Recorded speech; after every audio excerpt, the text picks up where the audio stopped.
দর্শক, ঢাকা 24 সংবাদে আপনাদের স্বাগতম। সঙ্গে আছি আমি আরিফুল ইসলাম। শুরুতেই সংবাদ শিরোনাম। নরসিংদী চেম্বারের উদ্যোগে শীতার্ত মানুষের মাঝে শীতের চাদর বিতরণ। এখন বিস্তারিত।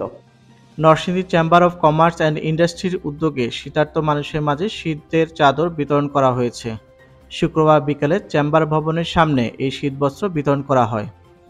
এ সময় উপস্থিত ছিলেন চেম্বারের president Rashedul Hasan Rintu, vice president Abdul Kaiyum Molla ও হাসিব আহমেদ মোল্লা, পরিচালক মোহাম্মদ নাজমুল হক ভূঁইয়া, মোহাম্মদ দেলাওয়ার হোসেন দুলাল, মোহাম্মদ আওলাদ মোল্লা, মোহাম্মদ সানাউল্লাহ, মোহাম্মদ মনির হোসেন, মোহাম্মদ দেলাওয়ার হোসেন, মোহাম্মদ সরোয়ার হোসেন ভূঁইয়া ঝন্টু, মোহাম্মদ সোহেল সরকার, এনায়েত সারজিদ সহ অন্যান্য কর্মকর্তাবৃন্দ।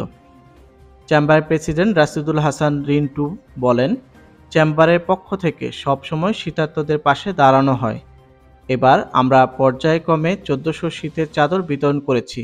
এ সময় লক্ষ্য করা গেছে চাদর পেয়ে নারী পুরুষেরা উচ্ছ্বাসিত ছিল।